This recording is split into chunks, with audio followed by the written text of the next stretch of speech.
The Night of the Green Dragon by Dorothy Dixon. 1. A Bad Dream.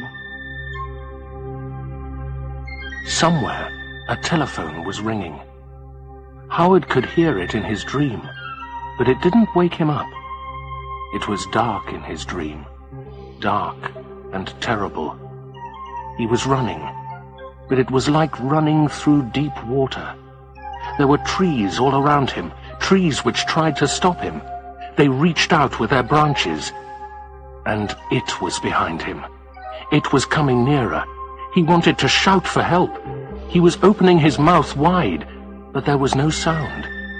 He could hear the noise it was making behind him, the heavy feet, the heavy breathing. He was terrified.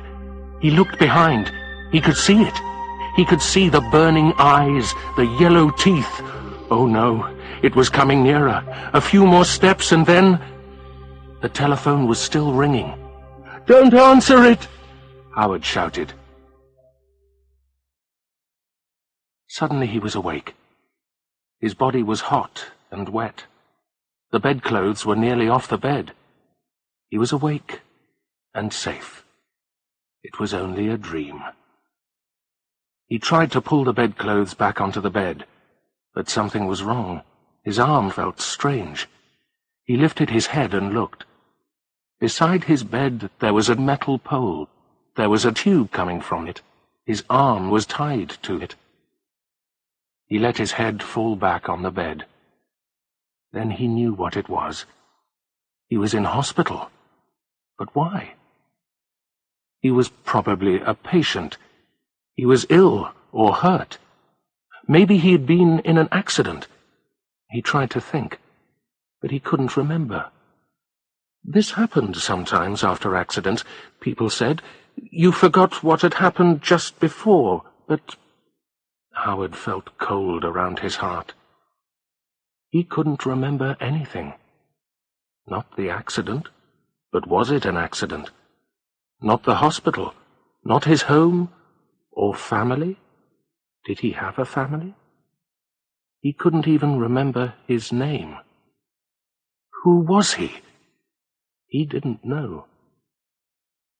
He lifted his head again and looked to the right. He was in a hospital ward, a long room full of beds and other patients, men who were sleeping or reading. At one end he could see a nurse. She was speaking into a telephone. Was that the telephone he had heard? He looked to the left, and he became still with fear. A man was sitting on a chair just by his bed. There was something in his hand, a magazine or a book. His head had fallen forward, and he was asleep. Who was he? What was he doing here beside Howard's bed? Was he a guard? The man seemed to feel Howard's eyes on him, because he lifted his head, stood up, and looked down at Howard. "So you're awake, Mr. Blake," he said, and his voice was ugly. "Have you had a good sleep? How's your head? Is it still hurting?" "Who are you?" said Howard. His voice was very quiet. "What am I doing here?" "You've had a little accident," the man said. "There's someone here who wants to speak to you." Howard closed his eyes. Yes, his head did hurt, but it hurt inside more than outside. Why couldn't he remember? What was happening? He didn't understand.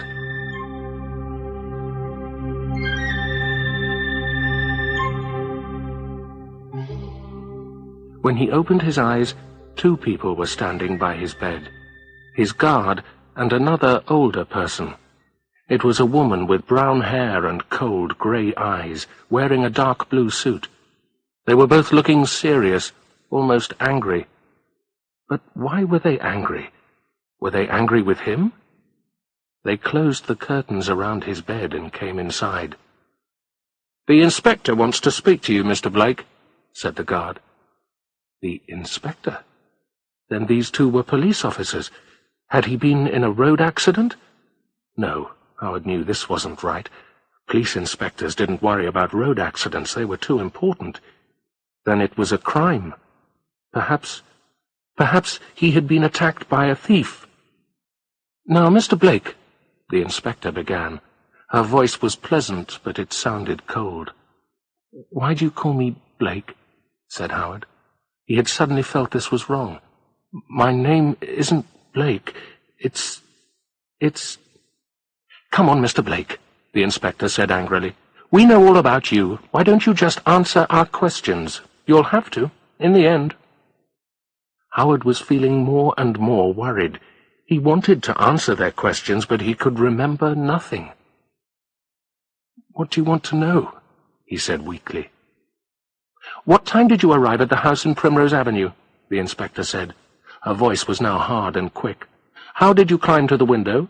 What weapon did you use to hit the old lady? What were you going to do with the green dragon?" "Stop! Stop!" cried Howard. He felt sick. He couldn't breathe. He could only hear those last words. The green dragon. The green dragon. Howard groaned. The green dragon. Those eyes. Those burning red eyes. And then he remembered more. Red eyes. Red blood. A pool of blood on a Chinese rug. But he was the one who was hurt. He was the one who'd been attacked violently. The detectives, of course they were detectives, began to ask their questions again. They were hard questions. They were impossible to answer. I can't, said Howard. "It's no use. I can't remember." He felt like a little boy. He wanted to cry. "You climbed into the old lady's house in the dark. She heard you and went to look. You hit her when she got to the stairs," the guard said. And then the nurse was standing beside them. "That's enough," she said angrily. "He's too ill to answer any more questions. You'll have to leave." She did something to Howard's arm. He felt himself sinking into sleep. The green dragon, the telephone, the pool of blood, the old lady. What had happened? He didn't know. But he was certain about one thing. "My name's not Blake," he said loudly and clearly. Then he slept.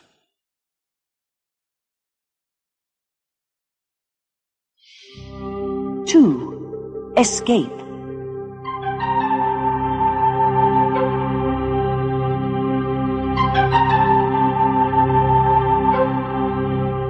Howard was still afraid when he woke up. It was night, and the long ward was silent.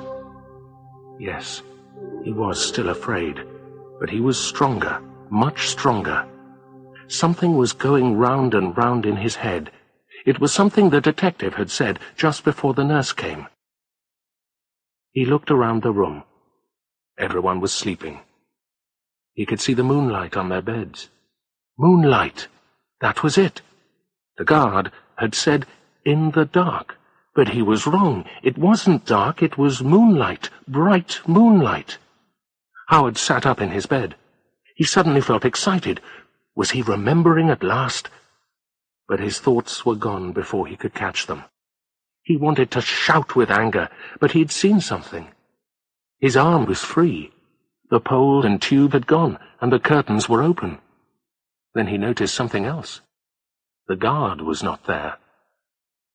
Howard tried to control his thoughts. What did he know so far? An old lady had been killed, an old lady who lived in Primrose Avenue, and the police thought he had killed her. That name, Primrose Avenue, he'd heard it before. Was the answer there? Could he find the address if he was free? Free. He had to get free. He had to escape from the hospital. He had to discover what had really happened, because he was certain he had not killed anyone. He hadn't done that terrible thing. Then he lay back on the bed. He was feeling weak. How could he escape? They had taken away all his clothes. Suddenly Howard heard voices outside the ward. He shut his eyes quickly and lay very still. He could hear the voices of his guard and the nurses. The big doors opened, and they came in quickly. They were pushing a stretcher. A man was lying on it. He was groaning. "It was just outside the hospital," the nurse was saying. "He walked in front of a bus." They put the new patient on the bed next to Howard's. Doctors and nurses were all around him. Then one of the doctors said, "We'll have to operate," and the man was taken away again on his stretcher. "I'll go and phone his wife," said the guard, and left the ward. Then it was quiet again. Howard didn't move for a very long time. Then slowly he opened his eyes. The ward was quiet. The other patients were sleeping again. He lifted his head and looked at the next bed. The man's clothes were still on the chair by his bed. They'd forgotten to take them away. He wanted to laugh. Howard got out of bed and stood up carefully. For a moment he thought he was going to fall. He shook his head. Then he felt all right. He smiled to himself. He felt strong. He could do it. Now he knew he could do it. He could escape. He dressed in the bathroom. The man's clothes were a little too small, but he could get them on. He looked at himself in the mirror. Now for the difficult part.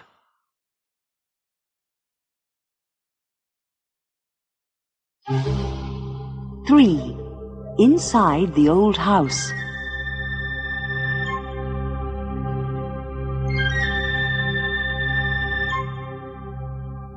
But he was lucky. He saw nobody, and nobody saw him. He walked quickly out of the ward and out of the hospital. Outside, he saw that one of the nurses had left her bicycle against the wall. Howard stared at it. He had a strange feeling that he'd done all this before. Somehow, a bicycle was important. But why? He couldn't remember. But he knew he could ride a bicycle. He shook himself, got on the bicycle, and rode away quickly. Somehow he knew the way. It was like having a map in his head. There was Primrose Avenue. And there, yes, there was the big old house. It was hidden behind trees. Howard started to walk up the drive. It was like the dream. He knew the way exactly. He was certain the answers were here, the answers to all of his questions. Suddenly he jumped into the shadow of the trees and stood very still under the branches. He could hear voices. He looked out slowly and saw a van, a white van. It was parked outside the house. 2 people were standing by it. They were talking. They were wearing dark uniforms. Then he saw who they were. The police. Of course. A woman had been murdered in this house, and the police were guarding it. He had to be more careful. He had to go round to the back of the house. Nobody would be able to see him there. He crept through the trees silently. He stayed in the shadows. Again, he knew the way. Here was the back of the house, and here was the drainpipe beside the balcony. He climbed up easily and opened the window. Somehow he knew it wasn't locked. He climbed in and stood in the dark. He was breathing deeply, but he wasn't afraid. The house felt warm and friendly. He felt his way across the upstairs hall with his hands. Then he started down the stairs, step by step, slowly and carefully. Suddenly he felt afraid, very afraid. But why? The house didn't feel friendly anymore. Something was waiting for him downstairs. Something evil and cruel and... Howard cried out. He was terrified. Someone was lying on the floor below. He could see a white shape with the arms out at the sides. Then the moon appeared from behind a cloud and shone through the window. Howard's legs felt weak. The body he had seen on the floor had seemed real. Was he remembering something? Or was he just dreaming it? He could see clearly now. It wasn't a body on the rug below. It was only some white marks. The police had made white marks on the floor. They had wanted to show the place where the body had been. There was nothing to be afraid of. But had he remembered something else? He looked again, nearer and nearer. Then he turned away. He was feeling sick. Beside the shape of the head, the rug was dark, dark with blood. Howard almost fell down the last steps.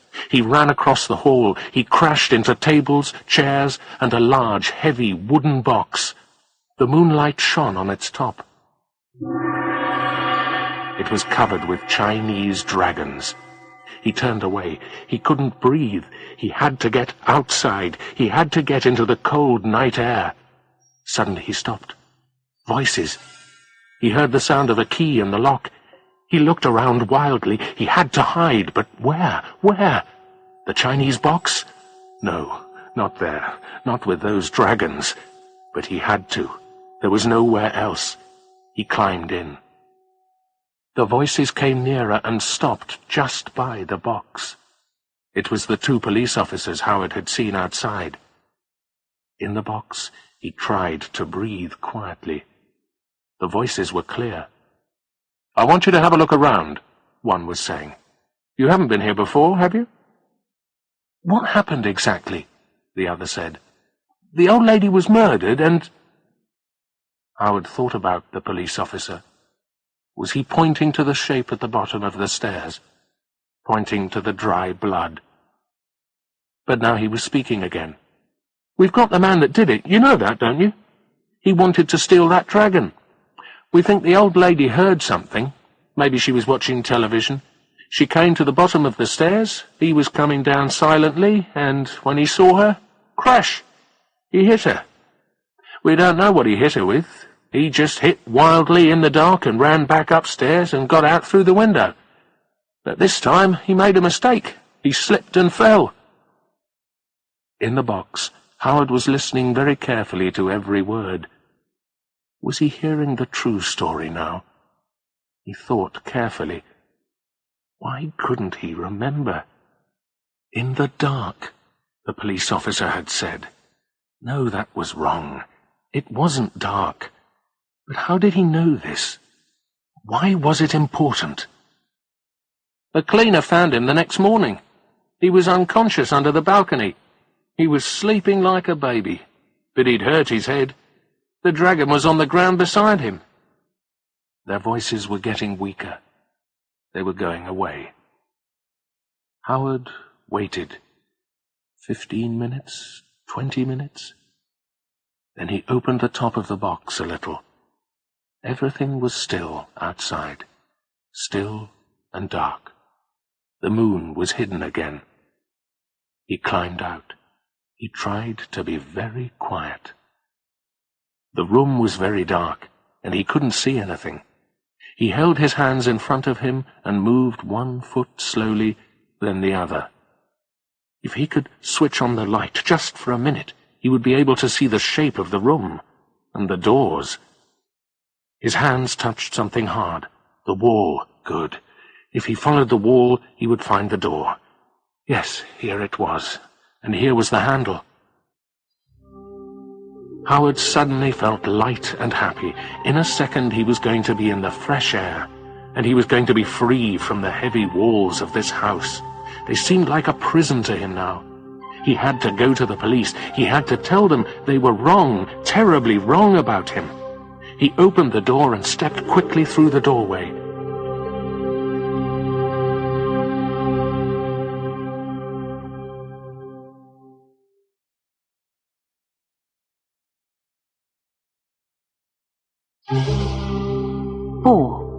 The Green Dragon.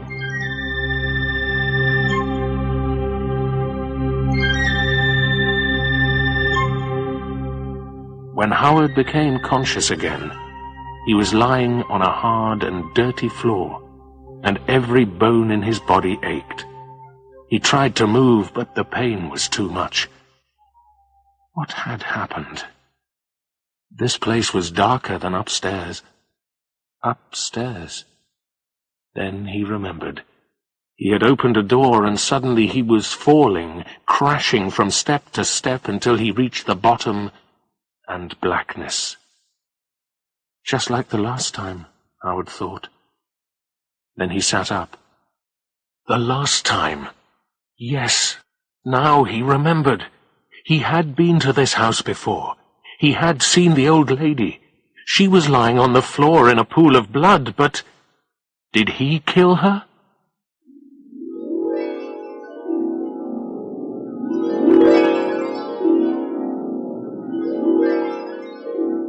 It had been about 6 o'clock when Freddie came.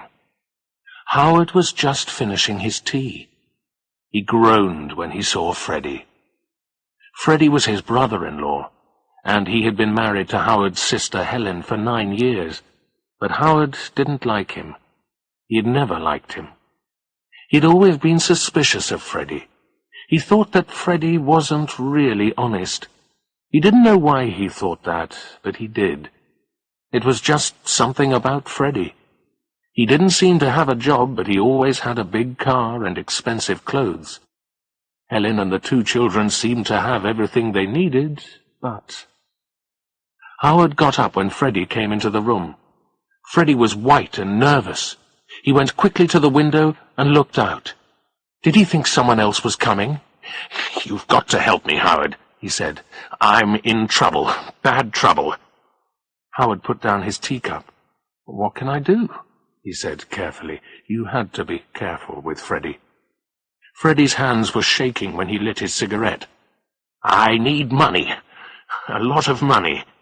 Howard started to speak, but Freddie continued quickly. I know, you haven't got any money, but you can help me." He was looking at Howard nervously. "How?" said Howard angrily. "If this is one of your wild plans, the answer is no. I'm not going to help you in any crime." "It's only a little thing," Freddie said. He put out his cigarette. "One phone call, that's all. There are some men." He looked nervously out of the window again.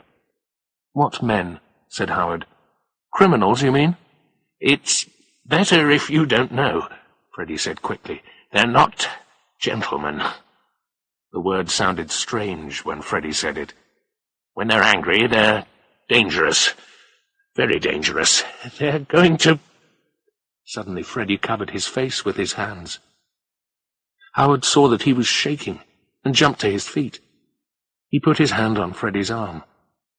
Maybe he didn't like Freddie, but he was his brother-in-law. Freddie looked up.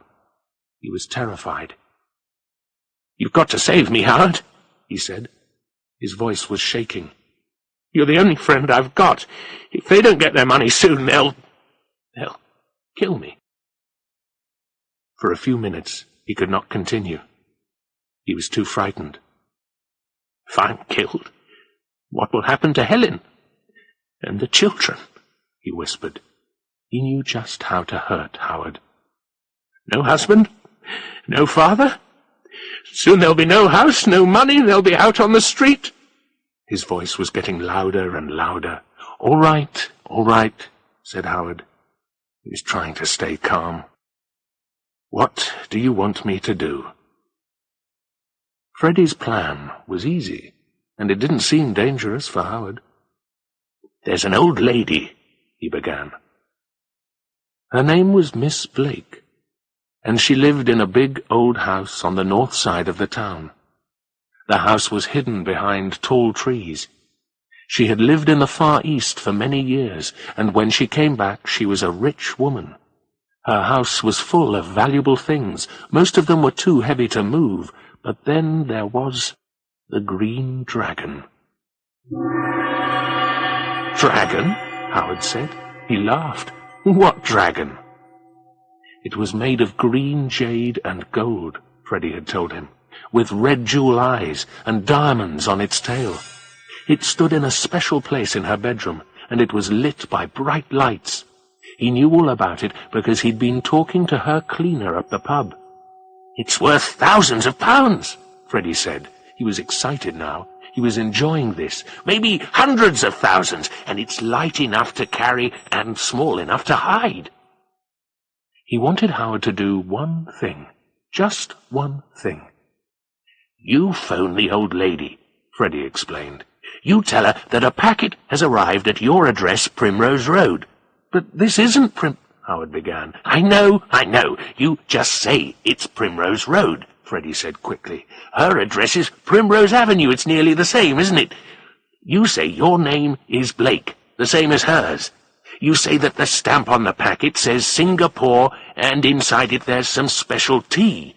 You think there's been a mistake. You find her name in the phone book and decide the packet has come to the wrong address." He looked at Howard. "Do you understand?" he asked. Yes, go on," said Howard. He wanted to hear the end. "Well, it's easy," Freddie continued. "You tell her you would like to bring the packet round to her house, but you can't walk. You're in a wheelchair, and you're just going away on 3 weeks' holiday. In fact, your daughter is coming soon to take you to the airport.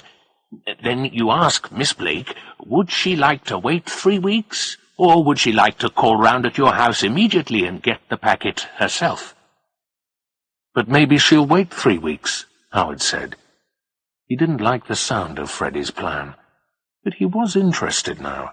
"She won't," said Freddie. "She'll want her packet. She'll leave the house immediately because she'll want to catch you before you go, and I'll be outside her house. As soon as she leaves, I'll get into the house, I'll get the green dragon, and I'll get out. It'll be easy. It'll be like taking sweets from a baby." Howard felt unhappy. But what could he do? "I'll bring the dragon back to you," Freddie was saying now. "You can hide it here." "Here?" Howard cried. He was frightened. "Why here? What's wrong with your house?" "The children," Freddie said. He looked away from Howard's eyes. "They may find it. Also, I want to hide it from those men. They won't look here." Freddie's plan worked perfectly. Howard was terrified when he heard the old lady's voice on the phone. He had hoped she would not answer, but she did. 1 hour later, the green dragon was on his dining table. It was staring at him with those hot, red eyes. He hated it from the moment he saw it. Howard had sat and studied the dragon for hours. He was drinking coffee, black coffee, and smoking cigarette after cigarette. At dinner time he couldn't eat. When he thought about food, he felt sick. Strange things were happening to his head. Once, with a shaking hand, he had touched the dragon again, but he pulled his hand away quickly. It had seemed red hot. "I'm going crazy," he thought. "I will go crazy if I have to keep that thing much longer." He lit another cigarette nervously. Had someone seen Freddie? Someone who knew him? Had those men, those dangerous criminals, been following Freddie? Had they seen him at Howard's house? The police had probably interviewed everybody who had worked for Miss Blake. Had the cleaner told them that she had talked to Freddie? The questions went round and round in his head. I was stupid, he told himself. Why didn't I throw Freddie and his crazy ideas out of the house? Suddenly he jumped to his feet. This had to stop. There was only one answer. He had to take the dragon back.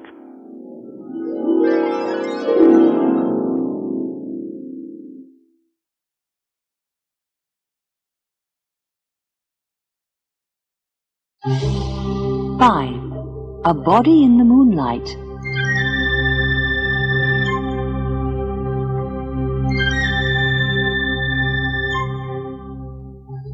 Howard lay alone in the cellar below the house. He felt tired, but he felt better because he could remember the true story. It was like living through the story again, the fears, the terrible moments, like the moment when the police stopped him. Yes, he thought, I remember.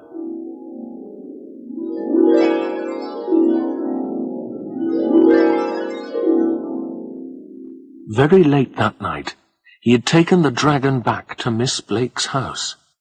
He had put it into his bicycle bag and had started to ride through the silent streets in the moonlight. Moonlight! That was unlucky. It had been dark earlier. Well, he couldn't do anything about that. He had turned into Primrose Avenue, and there was a police car. The two officers in the car were immediately suspicious of this lonely cyclist in the early hours of the morning. They stopped him and asked what he was doing. "I'm going to my mother's," said Howard. He was shaking inside. "They phoned me and said she was ill." The police officer wanted to help. "Leave your bicycle," she said. "We'll drive you there." "No, no," said Howard. He was feeling hot and uncomfortable. My mother's house is just here, around the corner, but thank you. Thank you very much." He got on his bicycle and rode away. He heard the police car's engine. He didn't look back. The sound of the police car moved away. Howard breathed normally again. A few minutes later, he found Miss Blake's house. It looked strange and frightening in the moonlight. It seemed to be waiting for him. Was it a trap? For a moment, Howard wanted to turn back, but he told himself not to be silly. It was late. The old lady was asleep. He didn't need to be afraid. Freddie had told him that he had dressed like a window cleaner and had climbed up his ladder to a balcony. The balcony led to the upstairs hall. He had planned to break a window, but he found the window was open. Now Howard saw the same window. He had no ladder, but there was a drainpipe. He could climb it. Soon he was inside, and he was standing at the top of the stairs in the moonlight. He was looking down.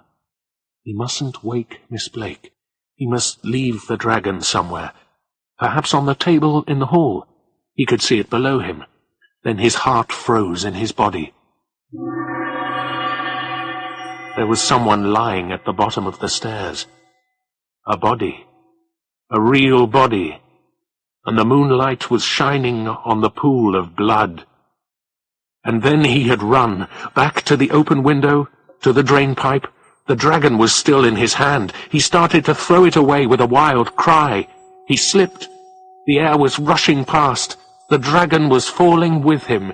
Its eyes were staring. Its mouth was open, and its teeth were shining. Was it screaming like him?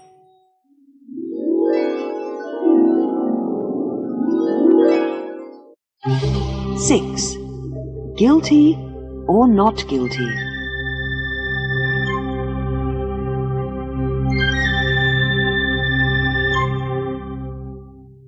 It wasn't a dream, Howard told himself now, in the cellar. It really had happened. He had seen Miss Blake's body, but he hadn't killed her. She was already dead when he first saw her. He thought about the dragon again. He could almost see those red eyes shining in the dark. Then Howard went cold inside. There were eyes shining in the dark. Here, in this cellar. They were watching him. Dragon's eyes? No. Rats. He was terrified of rats. He felt around with his hands and found some pieces of wood. He threw them at the shining eyes and shouted as loudly as he could. Suddenly a voice came from above. "Who's that? What's happening down there?" It was a police officer. "Help me," Howard said weakly. "Please, help me."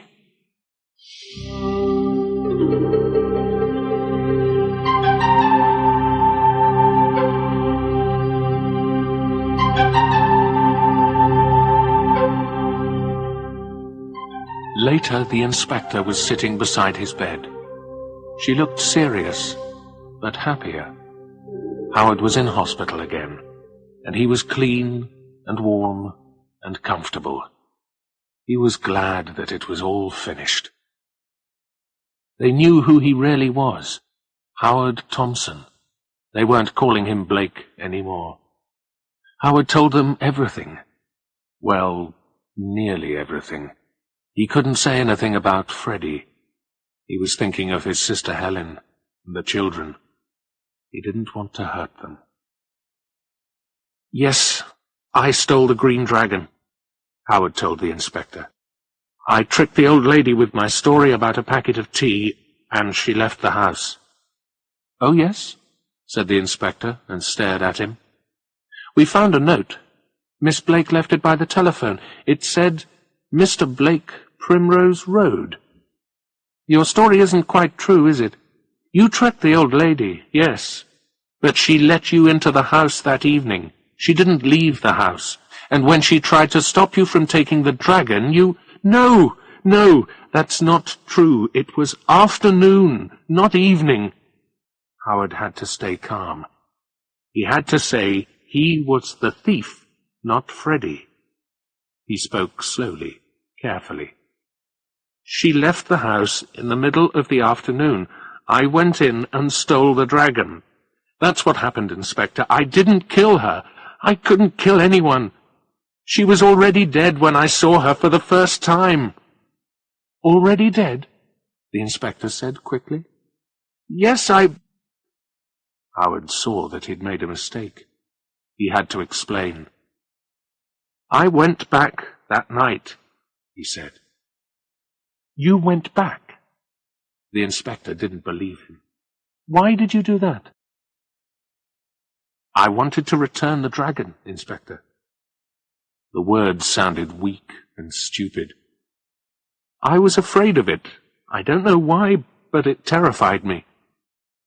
"Oh, yes," said the inspector again, and looked hard at Howard with her cold grey eyes. She was silent for a long time. Howard tried to think of something. What could he say? He had to show the inspector that he was not guilty of murder, but he could not find the right words. "I suppose it's just possible," the inspector said. "Perhaps the old lady went upstairs that evening and found the dragon was missing.